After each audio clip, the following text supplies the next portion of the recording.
incroyable, génial, formidable. Il est ressuscité. Jésus-Christ est ressuscité. Je ne sais pas si vous réalisez la puissance de cet événement. Il est ressuscité et ça a une importance capitale pour les chrétiens parce que ça fait quelque chose pour nous aussi. C'est pas juste lui qui est ressuscité. La Bible dit que parce que Christ est ressuscité, alors nous aussi, nous ressusciterons un jour. Bien sûr, il nous arrive de chanter ou de dire dans nos prières que nous sommes ressuscités ou que, attention, c'est un petit peu, on va dire, vous avez déjà entendu de ce concept théologique, déjà et pas encore. Nous sommes déjà quelque chose, mais pas encore quelque chose. On n'est pas tout à fait encore au ciel. Je ne sais pas si vous avez remarqué, vous êtes assis sur une chaise, vous avez bien les pieds sur terre, regardez vos pieds, ils sont sur terre, oui. Voilà, donc on n'est pas encore totalement dans le ciel, mais un jour on sera ressuscité. Je ne sais pas ce que vos voisins pensent, ce que vos amis, votre famille pensent de la résurrection, mais vous savez bien que croire à la résurrection, pour beaucoup de gens, c'est un truc de fou, en fait. Ils ne croient pas, beaucoup de gens ne croient pas à la résurrection.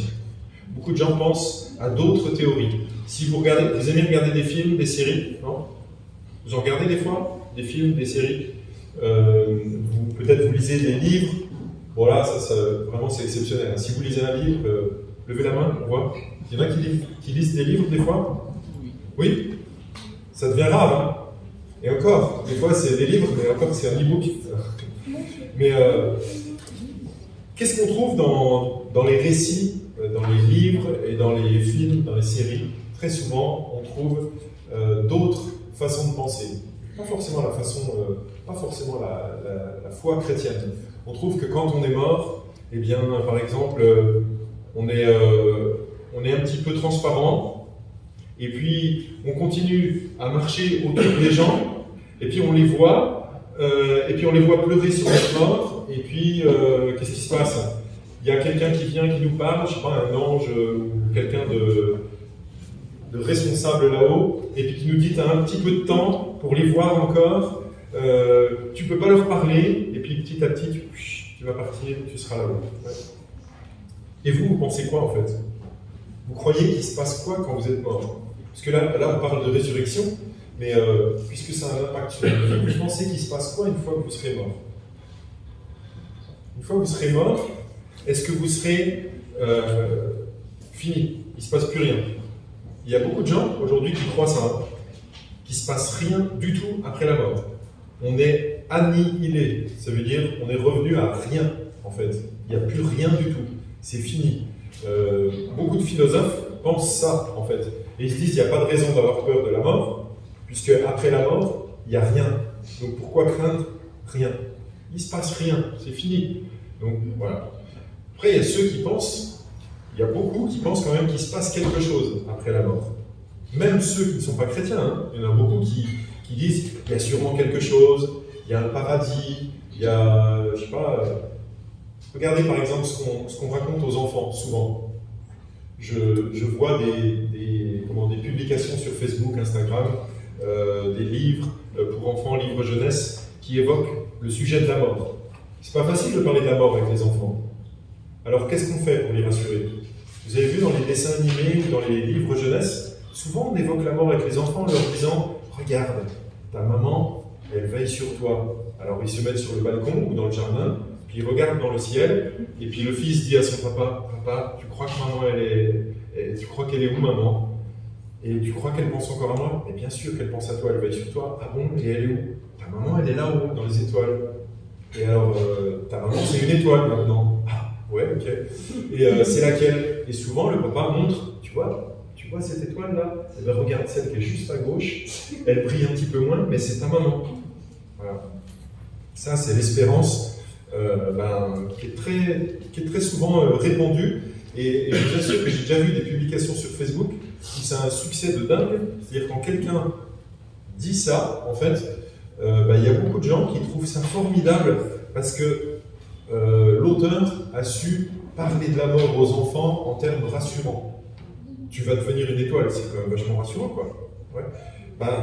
Les chrétiens, en fait, ne croient pas ça. Mais au fait, les chrétiens, ils croient quoi? Qu'est-ce qui se passe après la mort? Vous avez déjà entendu, quand quelqu'un meurt, souvent on ne dit pas il est mort. C'est un peu. On dit il est décédé. Ouais. Ou alors, si on veut être encore moins violent, on dit il nous a quittés. Mais c'est une fois il est parti. Voilà. Ou alors, encore plus, un euphémisme, ça veut dire on dit un mot bien pour parler de quelque chose qui est douloureux. Donc par exemple, on dit c'est endormi. Bah oui, moi aussi, hier soir, je me suis endormi. J'ai eu du mal, mais je me suis endormi quand même. Et donc, on parle de endormi, quitté, parti, tout ça. C'est pas faux, en fait.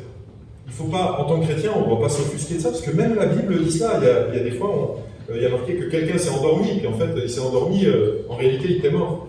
C'est juste une façon de parler. C'est pour apaiser la douleur, en fait. Donc, il n'y a rien de mal à cela. Par contre, ce qui est problématique, c'est que parfois, certains prennent ça au pied de la lettre. Certains chrétiens pourraient même arriver à penser que, puisqu'on est endormi, qu'est-ce qui se passe quand on dort? Est-ce qu'on est conscient du monde? Alors bien sûr on rêve, mais vous pourrez penser on est endormi, c'est fini. Qu'est-ce qui se passe après la mort? Est-ce que les chrétiens qui meurent, ils se retrouvent complètement endormis comme on ferait? Vous avez on, comme la lumière, et puis d'un seul coup, off, on éteint la lumière, et ils sont dans le noir total, ils n'ont plus de conscience, ils sont éteints, et puis ils attendent. Vous avez entendu parler de résurrection dans la Bible? Oui ou non? Oui? Vous en avez entendu parler? Donc la résurrection, certains chrétiens s'imaginent que au moment où on est mort, off, il ne se passe rien du tout, puis on attend. Et puis, en fait, on n'est pas conscient du tout, on est complètement endormi, il ne se passe plus rien. Et puis le jour où il y a la résurrection, on. Et puis là, d'un coup, glorifié, on retourne vers le Seigneur. C'est pas ça. C'est pas ça. Regardez par exemple l'apôtre Paul en 2 Corinthiens au chapitre 5 et au verset 8. Il dit « Oui, nous sommes pleins de confiance et nous aimerions mieux quitter ce corps pour aller vivre auprès du Seigneur. » Il ne donne pas l'impression que aller vivre auprès du Seigneur, c'est juste être endormi avec le Seigneur. C'est aller vivre auprès du Seigneur. À un autre endroit, en Philippiens, Philippiens chapitre 1, l'apôtre Paul évoque son désir de servir encore. Par contre, il évoque autre chose, c'est son hésitation entre deux côtés.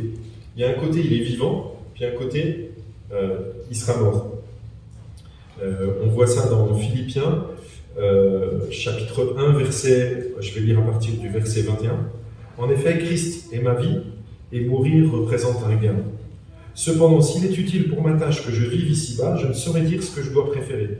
Je suis tiraillé des deux côtés, j'ai le désir de m'en aller, comprenez, mourir, j'ai le désir de m'en aller et d'être avec Christ, ce qui est de beaucoup le meilleur, mais à cause de vous, il est plus nécessaire que je continue à vivre ici-bas. Donc pour l'apôtre Paul, s'en aller, c'est-à-dire mourir, c'est aller vivre avec le Seigneur, et c'est de beaucoup le meilleur. Si c'est meilleur ici, vous ne trouvez pas que c'est bien, quand on est en bonne santé, que ça va et tout ça, c'est bien la vie, non? Mais pour lui, c'est de beaucoup le meilleur d'être avec le Seigneur. Et puis, en même temps, on peut citer Luc chapitre 16, vous vous rappelez cette histoire, cette parabole du pauvre qui est Lazare, je crois, qui se retrouve dans le sein d'Abraham, et finalement il est conscient en fait. C'est pas encore la résurrection, mais il est conscient. Donc en fait, quand on est mort, on n'est pas complètement off, on est dans un endroit près du Seigneur, mais on n'est pas encore ressuscité, et ressuscité c'est important. Il y a des chrétiens qui pensent qu'en fait, et c'est ce que j'ai cru moi au début quand je suis devenu chrétien, j'ai cru que ce qui était important, c'était juste notre âme. Elle est où? Vous cherchez votre âme. Montrez-moi votre âme. Elle est où?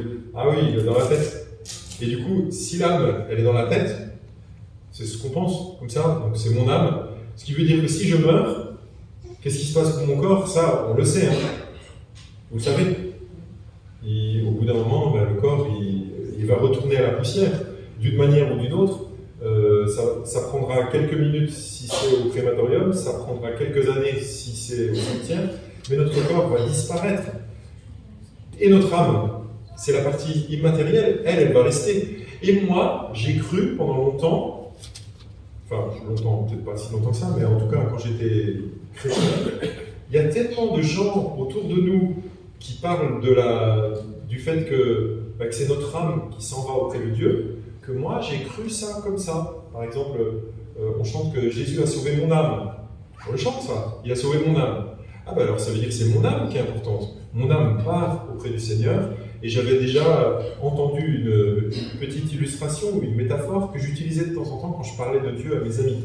Je leur disais, tu sais, notre âme, c'est un peu comme la lettre qui est dans l'enveloppe. L'enveloppe, c'est notre corps. Donc quand on est mort, c'est comme si on prenait la lettre, on jette l'enveloppe, et puis on donne la lettre à Dieu. Et donc c'est notre âme qui va là-haut, et puis l'enveloppe, il n'y en a plus. Et c'est pas grave, parce que ce qui compte, c'est l'intérieur. Quand vous avez une lettre, ce qui compte, c'est ce qu'il y a dedans. Il y en a qui gardent des enveloppes aussi, mais bon, je sais pas, c'est pas le meilleur, quoi.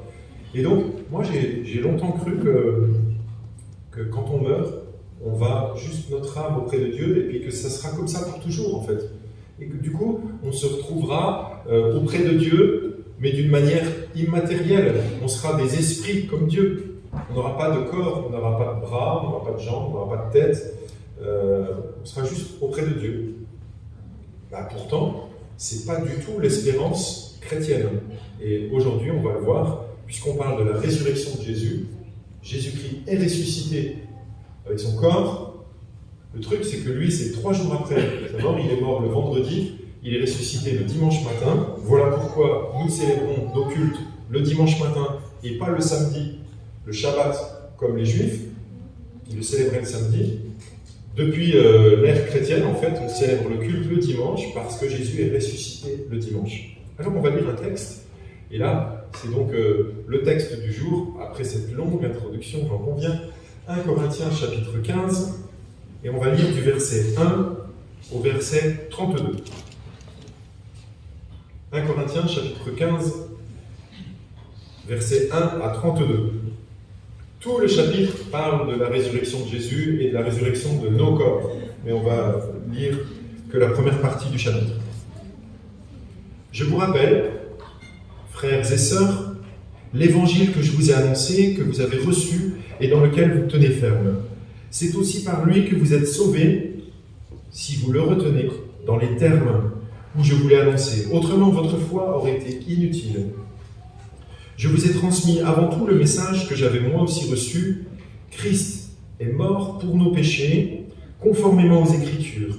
Il a été enseveli et il est ressuscité le 3e jour, conformément aux Écritures. Ensuite, il est apparu à Céphas, puis aux 12. Après cela, il est apparu à plus de 500 frères et sœurs à la fois, dont la plupart sont encore vivants et dont quelques-uns sont morts. Ensuite, il est apparu à Jacques, puis à tous les apôtres. Après eux tous, il m'est apparu à moi aussi comme un enfant né hors terme. En effet, je suis le plus petit des apôtres, et je ne mérite même pas d'être appelé apôtre, parce que j'ai persécuté l'Église de Dieu. Mais par la grâce de Dieu, je suis ce que je suis, et sa grâce envers moi n'a pas été sans résultat. Au contraire, j'ai travaillé plus que tous, non pas moi toutefois, mais la grâce de Dieu qui est avec moi. Ainsi donc, que ce soit moi ou que ce soit eux, voilà le message que nous prêchons. Et voilà aussi ce que vous avez cru.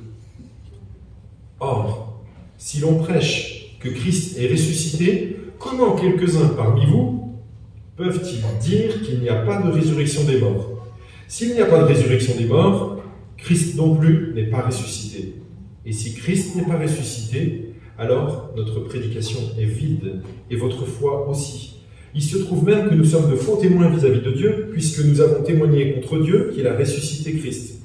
Or, il ne l'a pas fait si les morts ne ressuscitent pas. En effet, si les morts ne ressuscitent pas, Christ non plus n'est pas ressuscité. Or, si Christ n'est pas ressuscité, votre foi est inutile. Vous êtes encore dans vos péchés, et par conséquent, ceux qui sont morts en Christ sont aussi perdus. Si c'est pour cette vie seulement que nous espérons en Christ, nous sommes les plus à plaindre de tous les hommes. Mais en réalité, Christ est ressuscité, précédant ainsi ceux qui sont morts. En effet, puisque la mort est venue à travers un homme, c'est aussi à travers un homme qu'est venue la résurrection des morts. Et comme tous meurent en Adam, de même aussi tous revivront en Christ. Mais chacun son propre rang. Christ en premier, puis ceux qui appartiennent à Christ lors de son retour. Ensuite viendra la fin, quand il remettra le royaume à celui qui est Dieu et Père, après avoir anéanti toute domination, toute autorité et toute puissance. En effet, il faut qu'il règne jusqu'à ce qu'il ait mis tous ses ennemis sous ses pieds. Le dernier ennemi qui sera anéanti, c'est la mort. Dieu, en effet, a tout mis sous ses pieds. Mais lorsque Dieu dit que tout lui a été soumis, il est évident que c'était l'exception de celui qui lui a soumis toutes choses. Lorsque tout lui aura été soumis, alors le Fils lui-même se soumettra à celui qui lui a soumis toutes choses, afin que Dieu soit tout en tous. S'il en était autrement, que feraient ceux qui se font baptiser pour les morts? Bon, je suis sûr que là, ça vous intéressera qu'on en parle. Vous avez entendu? C'est bizarre, non? Je le répète parce qu'il y en a peut-être qui ne l'ont pas entendu. L'apôtre Paul dit, s'il en était autrement, que feraient ceux qui se font baptiser pour les morts? Tiens, ça existe, ça? Si les morts ne ressuscitent en aucun cas, pourquoi se font-ils baptiser pour eux? Et nous, pourquoi affrontons-nous à toute heure le danger? Chaque jour, je risque la mort. Aussi vrai, frères et sœurs, que vous êtes ma fierté en Jésus-Christ, notre Seigneur. Si c'est dans une perspective purement humaine que j'ai combattu contre les bêtes à Éphèse, quel avantage m'en revient-il? Si les morts ne ressuscitent pas, alors mangeons et buvons, puisque demain nous mourrons. L'apôtre Paul, dans ce passage, commence par rappeler l'évangile qu'il a annoncé en disant que Jésus-Christ est mort pour nos péchés. Il le dit, il est mort pour nos péchés, il a été enseveli, il est ressuscité le 3e jour, et puis après il est apparu à des personnes qui en sont témoins. Et quand il rappelle cet évangile, il dit bien aux Corinthiens, je vous le rappelle, et vous tenez ferme dans cet évangile, et c'est aussi par cet évangile en fait que vous êtes sauvés, si vous le retenez dans les termes où je vous l'ai annoncé, autrement, votre foi aurait été inutile. Ça veut dire, c'est un avertissement, si vous croyez à l'évangile de Jésus-Christ et que vous tenez ferme, il n'y a pas de problème. Mais si finalement vous êtes en train de dévier et d'avoir une foi qui ne se base pas sur l'évangile en fait, finalement qui ne croit plus en l'évangile, l'apôtre Paul est en train de dire votre foi elle serait inutile en fait. Et quel est le problème principal dans ce passage? On le trouve au verset 12. Regardez bien. Or, si l'on prêche que Christ est ressuscité, comment quelques-uns parmi vous peuvent-ils dire qu'il n'y a pas de résurrection des morts? À l'époque où Paul écrit, quasiment tout le monde croyait à l'au-delà, à quelque chose après. Les Romains, les Grecs, les Juifs, les chrétiens, tout le monde quasiment croyait qu'il y avait quelque chose après. Vous vous rappelez, même les Égyptiens, vous avez déjà vu les triangles, comment ça s'appelle? Les pyramides? Les Toblerones, en fait. Les portions de Toblerone, mais pas en chocolat, en pierre et tout ça. Vous avez vu ce qu'ils faisaient dedans? Les pharaons, ils leur mettaient des coupes, de la vaisselle, de quoi, pour l'au-delà, pour avoir de la vaisselle en fait à emmener, ils leur mettaient de la nourriture. Bon, ce qui n'était pas cool, c'est qu'ils leur mettaient des esclaves vivants. Vous avez déjà entendu ça? Pour les servir, en fait.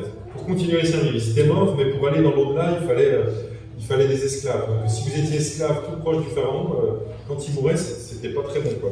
Parce qu'en fait, vous allez mourir enfermé dans une pyramide. Mais en fait, c'est bien qu'ils avaient une espérance qu'après, il y a quelque chose, en fait. Donc, quand l'apôtre Paul, ici, dit « Comment quelques-uns parmi vous peuvent-ils dire qu'il n'y a pas de résurrection des morts ?» C'est probablement pas l'idée que certains pensent qu'il n'y a rien après la vie. À son époque, quasiment tout le monde pensait qu'il y avait quelque chose. Sauf que, il y en a qui pensaient justement, c'est ce que j'ai dit en introduction, qui pensaient qu'il n'y avait pas de résurrection des corps. C'était juste l'âme. Et donc c'était pas l'évangile. Et l'apôtre Paul, lui, dit, en fait, il a un raisonnement assez simple. Il dit, mais si vous ne croyez pas qu'il y a une résurrection des morts, alors ça veut dire que Jésus, lui non plus, n'est pas ressuscité. Parce que c'est une promesse de l'Évangile, c'est Jésus est ressuscité, et nous, les chrétiens, nous ressusciterons aussi. Sauf que Jésus, il est ressuscité, il y a eu des témoins, et là l'apôtre Paul commence déjà par marteler ça en disant tous les témoins qu'il y a eu à l'époque, je ne sais pas si vous avez vu, il a dit qu'il a apparu aux 12. Vous avez vu ça? Peut-être, si vous lisez attentivement, vous pouvez peut-être vous poser une question. Tiens, c'est marrant, hein, comment il est apparu aux 12? Il n'y a pas un problème là? Oui, Judas. Il n'est pas apparu à Judas, parce que Judas est mort. Mais c'est pas forcément. Il y a des gens qui cherchent la petite bête et qui disent ah, tu vois que la Bible elle dit des bêtises, ou que c'est pas vrai tout ça. Parce que j'ai trouvé la faille, en fait. Mais c'est pas forcément la faille. C'est certainement que c'est la façon dont on appelait ce groupe-là, en fait, c'était les 12. Donc, même si, moi je pense, même si c'était 11, l'apôtre Paul parle des 12. Et il n'y a pas forcément encore le nouveau, là, Matthias qui est arrivé, mais quand Jésus est apparu, il a pu se présenter aux 11, mais qui s'appelaient les 12. Vous comprenez le truc? Ouais. En fait, c'était le groupe des 12, en fait. Ouais. Et donc, il est apparu aux 12. Il est apparu aussi à un moment à plus de 500 frères et sœurs à la fois. Et pour l'apôtre Paul, c'est une manière d'authentifier aussi, de dire mais Jésus est vraiment ressuscité, il y a des témoins, il y a des gens qui l'ont réellement vu. C'est pas juste des gens qui ont dit il n'y a personne dans le tombeau. Là, ça aurait été problématique, on aurait pu croire à la thèse que le corps a été volé. Vous savez, c'est ce qui avait été proposé par certains, que le corps de Jésus aurait été subtilisé par les disciples pour faire croire à sa résurrection. Mais l'apôtre Paul dit qu'il a été vu par plus de 500 frères et sœurs à la fois. Il n'y a pas d'autres passages dans la Bible qui parlent de ça. Par exemple, dans les évangiles, on ne voit pas ça. Dans les actes des apôtres, on ne voit pas qu'il y a marqué 500 frères et sœurs à la fois. Mais ici, l'apôtre Paul en parle. Et puis il parle aussi qu'il s'est montré donc, à Céphas. Vous savez sans doute, c'était le prénom de Pierre, en fait. Avant de s'appeler Pierre, c'est Jésus qui a choisi son nom, Pierre. Mais il s'appelle Céphas aussi. Donc, puis aux 12, donc encore une fois aux 12. Et puis, il est dit aussi qu'il est ensuite, verset 5, ensuite il est apparu à Jacques, puis à tous les autres apôtres. Et Jacques, en fait, c'est sans doute le frère du Seigneur. Je l'ai déjà dit plusieurs fois, certains imaginent que Jacques, qui a écrit la lettre de Jacques, ça serait, vous savez, il y avait deux frères, Jacques et Jean, les disciples de Jésus, qui voulaient être un à droite et un à gauche de Jésus. Mais ce Jacques-là, malheureusement, en acte 12, dès le début de la persécution à Jérusalem, il est tué par l'épée. Et donc, on retrouve un autre Jacques, ça c'est acte 12. Et dans acte 15, il y a un moment, on retrouve une discussion, à savoir est-ce que les Juifs, les chrétiens, est-ce qu'ils devraient obéir à la loi juive en se faisant circoncire pour être sauvés?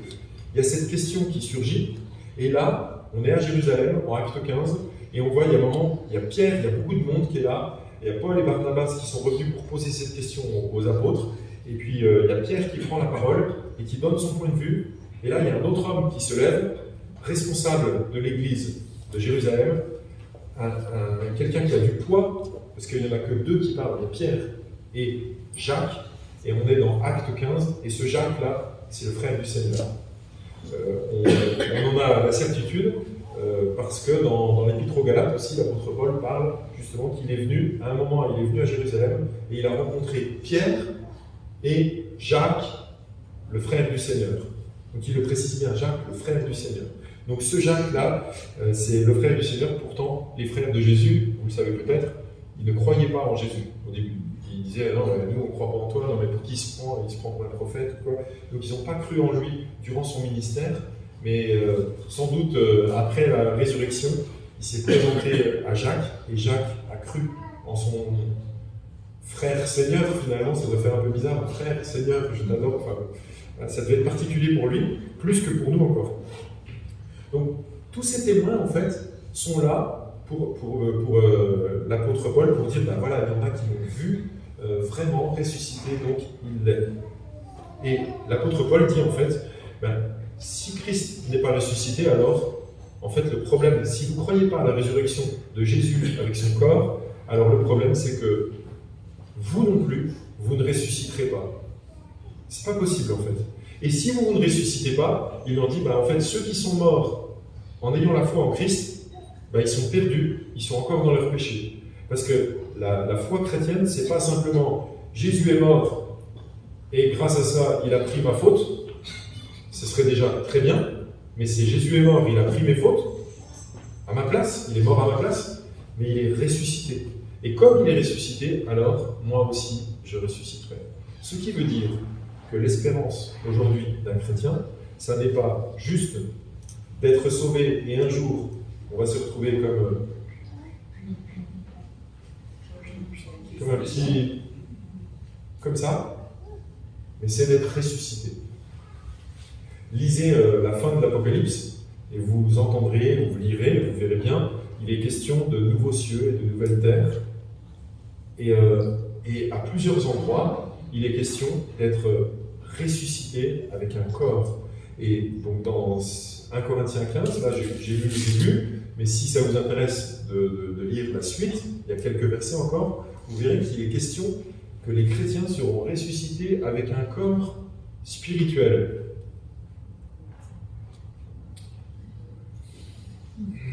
Corps spirituel. Nous, quand on entend corps, on voit ce que c'est. Vous voyez, j'ai un corps, vous voyez mon corps, mais vous ne voyez pas mon esprit. Non, vous ne pouvez pas le voir, c'est mon esprit. D'accord? Donc si on vous dit un esprit, vous dites « Ah, on ne peut pas le voir ». Ou alors il faudrait peut-être être au royaume des cieux, peut-être qu'on verra les esprits, je ne sais pas, mais pour nous, un esprit, c'est immatériel. Et pour nous, le corps, c'est physique. Or, dans 1 Corinthiens 15, l'apôtre Paul parle qu'on sera ressuscité avec un corps spirituel. Et puis, à d'autres endroits, il parle de corps glorieux, incorruptible. Et donc, il ne dit pas on sera ressuscité esprit glorieux ou esprit extraordinaire, mais corps spirituel, corps incorruptible. Et donc, c'est vraiment quelque chose d'extraordinaire. Alors, au moment de la résurrection de Jésus, le dimanche de Pâques, vous savez que quand certains sont venus, notamment les femmes, sont venues dire aux disciples « Il est ressuscité. Nous l'avons vu, il est ressuscité. » Les autres, qu'est-ce qu'ils ont dit? Des histoires de bonnes femmes. Ils n'y ont pas cru. Et puis Jésus, le soir de Pâques, donc le soir de sa résurrection, les portes étaient fermées et il s'est présenté au milieu des disciples et « La paix soit avec vous. » Et là, d'un seul coup, c'est Jésus. Il est vraiment ressuscité. Donc eux, ils l'ont vu, ils ont cru. Nous ne l'avons pas vu. Nous n'avons pas été là. Nous ne pouvons pas dire, moi j'étais là, il s'est présenté dans le salon, et puis il m'a présenté ses mains, puis il m'a dit Stéphane, vas-y, mets tes mains toi aussi, tu vas faire comme Thomas. Puis que je peux me mettre à genoux et dire, c'est formidable, je crois en toi maintenant.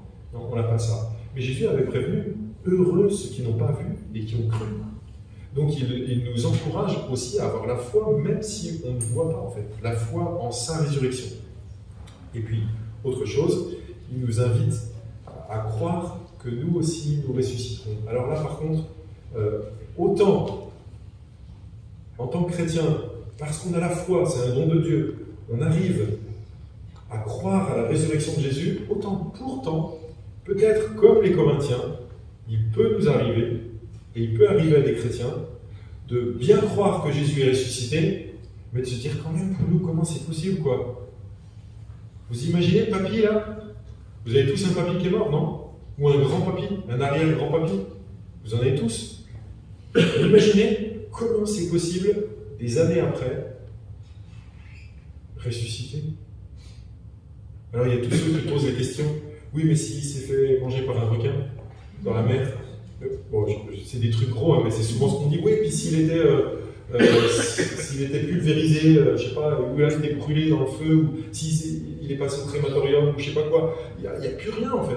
Et puis même s'il est mort de mort de vieillesse, et puis qu'on l'a mis dans un cercueil il y a 40 ou 50 ans, ou 100 ans, en fait, vous le savez très bien en fait, hein, c'est poussière maintenant, il ne reste plus rien.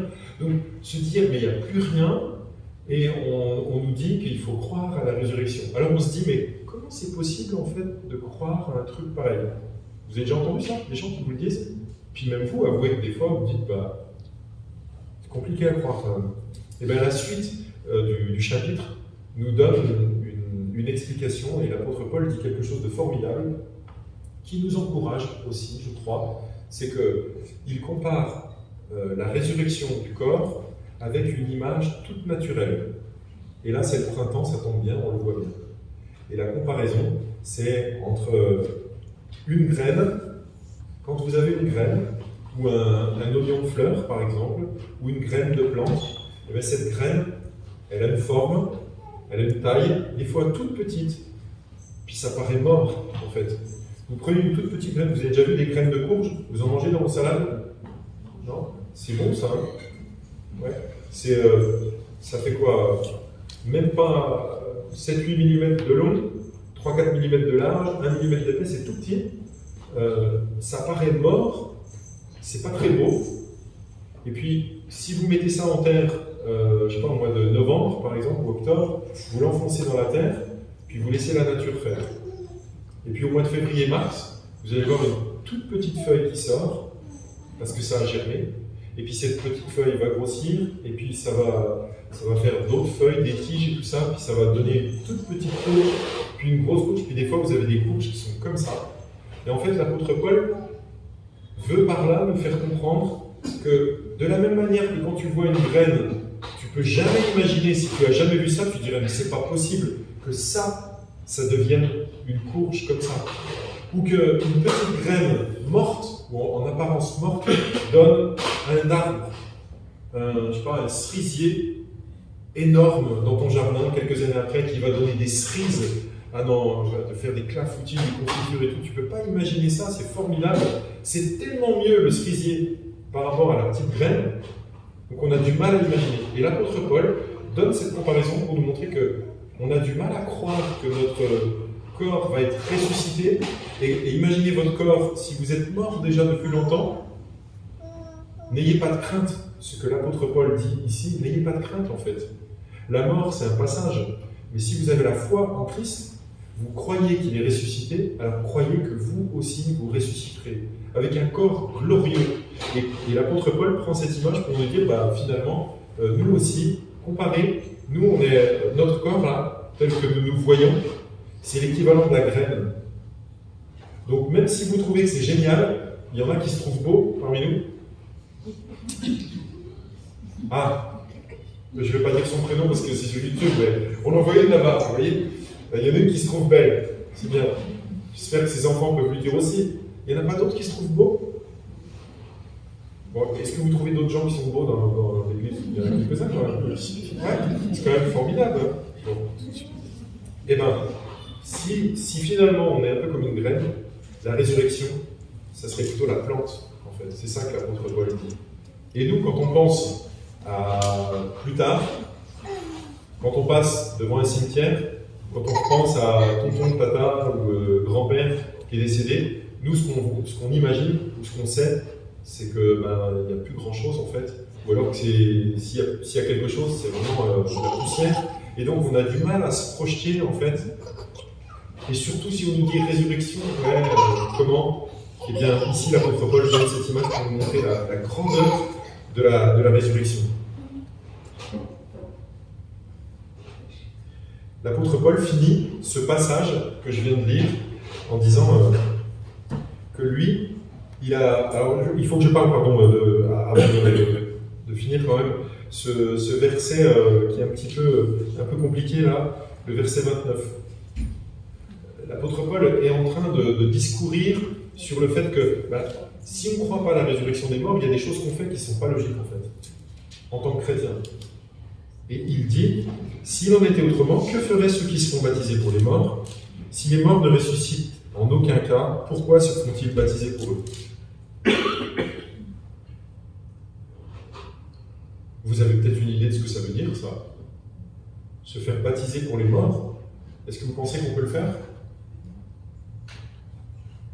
Se faire baptiser pour les morts, est-ce que ça veut dire que, par exemple, le dimanche prochain, on organise des baptêmes, et sauf qu'on dirait, qui c'est qui veut se faire baptiser là? Mais pas pour vous, vous l'êtes déjà, mais vous allez vous faire baptiser pour quelqu'un d'autre, pour quelqu'un qui est mort.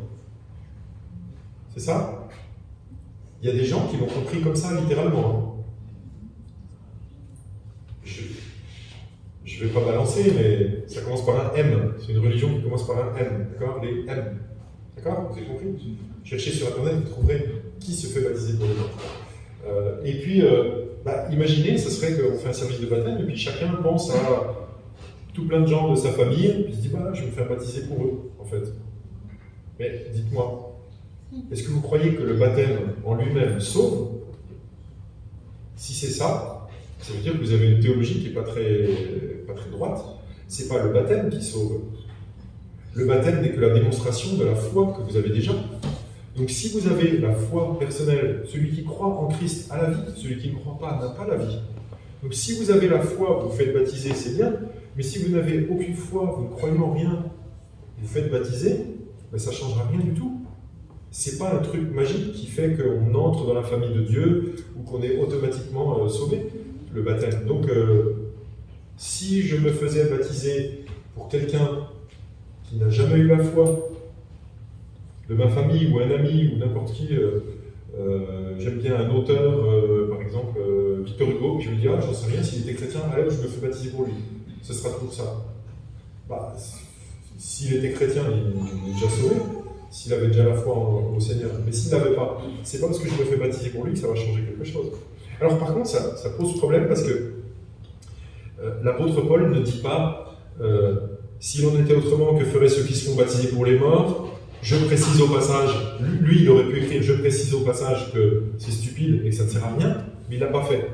Donc, du coup, on peut se demander, mais pourquoi il n'a pas clarifié les choses? Mystère. On ne peut pas dire.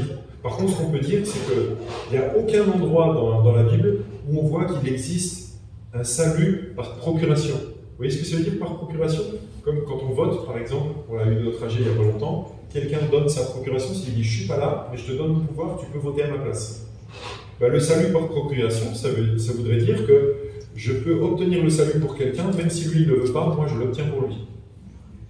Non.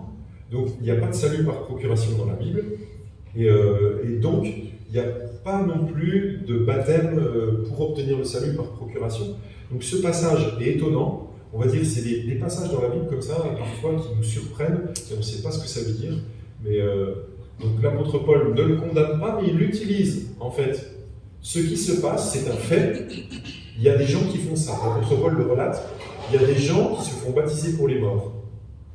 Et il dit, s'ils font ça, c'est bien qu'ils ont un objectif. Et cet objectif, c'est parce qu'il y a la résurrection. Mais s'ils le font et qu'il n'y a pas de résurrection, c'est-à-dire s'il ne se passe rien après, imaginez qu'il n'y a plus rien après, pourquoi ils le font en fait? Donc il donne cet argument comme ça en fait, pour dire qu'il y a bien un objectif. Et puis après ce passage-là, qui est un peu, surprenant, il donne un autre argument, il dit « et nous » en fait. Donc ça c'est les autres, c'est pas lui. On voit bien que déjà l'apôtre Paul, lui, il ne fait pas ça. C'est certains qui font ça. Mais il dit « nous », en parlant de lui, et d'autres comme lui, en tout cas, il dit « et nous », verset 30, « pourquoi affrontons-nous à toute heure le danger? Chaque jour je risque la mort, aussi frères et sœurs, que vous faites ma fierté en Jésus-Christ notre Seigneur. Si c'est dans une perspective purement humaine que j'ai combattu contre les bêtes à Éphèse, quel avantage me revient-il »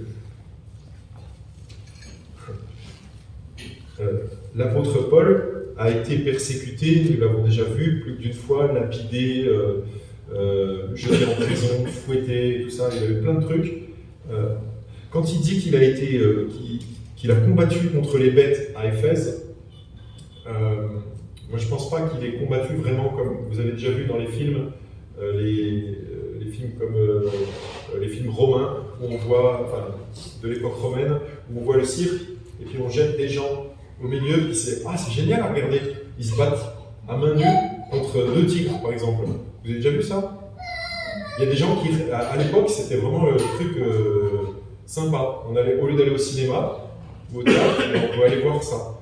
Et donc, des gens se faisaient dévorer par des tigres ou des lions ou des trucs comme ça.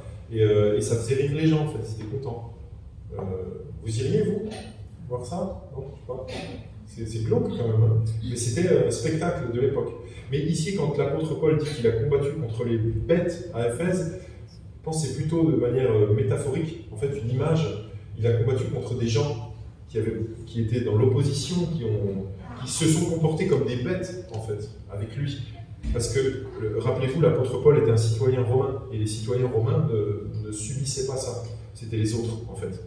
Donc il a combattu, et son argument à l'apôtre Paul, c'est de dire, si toutes les souffrances que j'ai vécues, toutes les privations que j'ai eues à cause de Jésus-Christ, parce que je crois en Jésus-Christ, parce que j'annonce son nom, si tout ça, c'est dans une perspective toute humaine, et que c'est que pour maintenant, puis qu'après, il n'y a pas de résurrection des corps, alors franchement, ça ne valait pas le coup.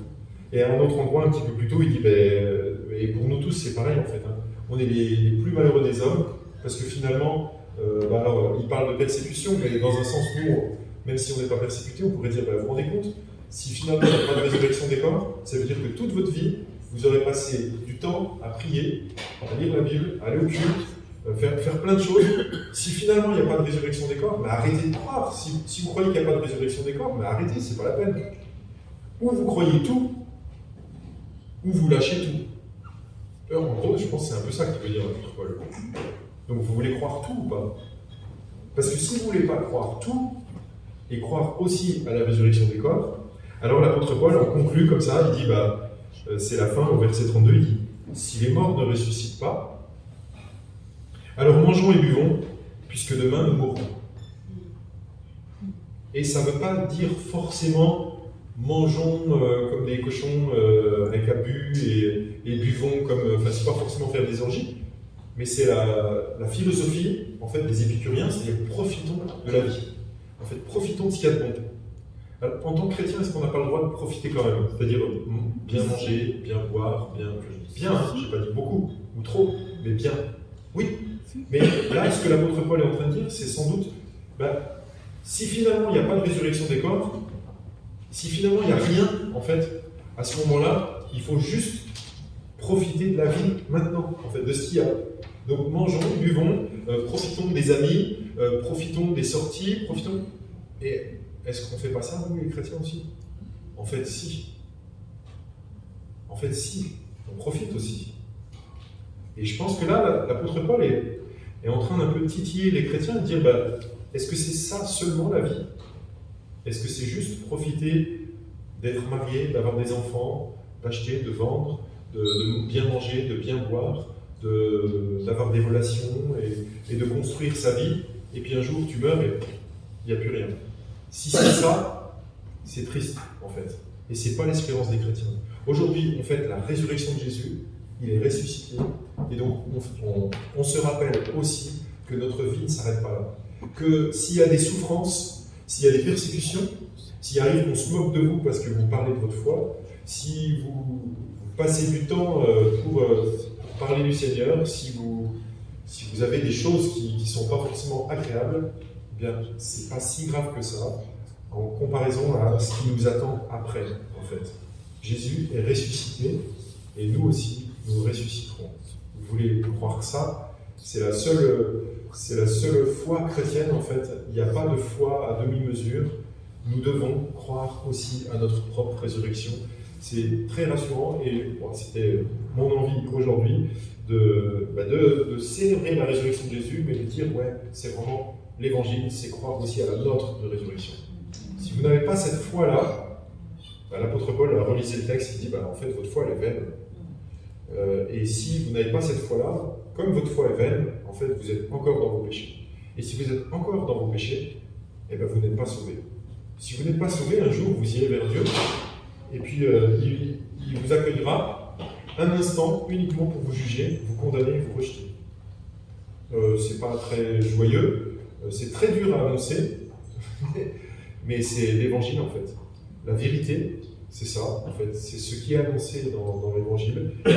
C'est une invitation à croire en Jésus-Christ, à croire à la résurrection et à placer vraiment toute notre confiance. Et le début et la fin se répondent dans ce passage que j'ai lu. La fin, c'est il ne faut pas juste manger et boire et puis c'est tout. Et puis le début, c'est je vous ai annoncé, vous avez reçu cet évangile dans lequel vous tenez ferme. Et donc c'est une invitation au moment de la résurrection de Jésus, on célèbre, à rester ferme dans cette foi-là. Que le Seigneur vous bénisse.